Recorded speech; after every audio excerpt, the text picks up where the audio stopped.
it's good to know how to calculate the amount of milliseconds to use on certain reverbs, depending on the tempo of your song and that sort of thing. So let's get into that real quick. All right, so let's say we want our pre-delay to happen a quarter note after the original, right? So, and let me turn on the metronome so we could kind of get this right. And as you notice, this is kind of coming in here, not on the quarter note. So let's bring in our calculator. And the way that we calculate this is we figure out the tempo. And in this case, we're at 100 beats per minute.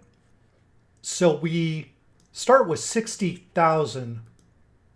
That's how many milliseconds are in 1 minute. And then we divide that by the BPM, which is 100. And that brings us to 600. So if I want a quarter note for the pre-delay, I would pop this to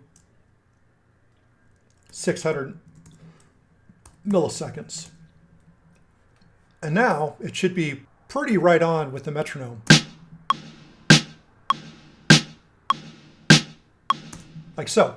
So that's how you are able to calculate that. And then if you want it to be an eighth note, then you would divide that in two, right? Because an eighth note is half the time of the quarter note. So that would be 300.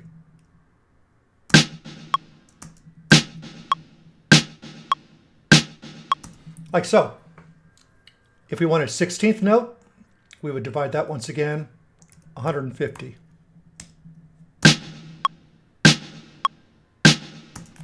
And so forth. So that works pretty well with a pre-delay, but it also works well with your decay time. So let's bring this back over to just 35 milliseconds, and we can play with our decay time. So if we've got another sound here, let me just drag in a quick kick drum, all right?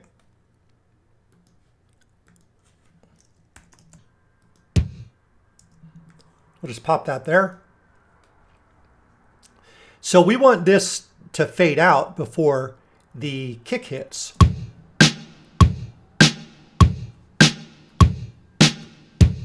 All right, so let's go ahead and turn this up to 50%. And now we know that the quarter note right here is 600 milliseconds. So we know that this will reach silence at 600 milliseconds. Now we could adjust a little bit after that because it might be imperceivable after, 450 milliseconds. So let's hear what we got.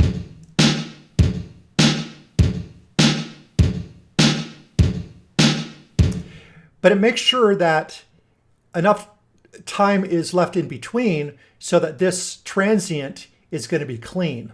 All right. So if we were at 140 BPM, we would need to calculate 60,000 by 140. And now we've got 428, so let's just say 429.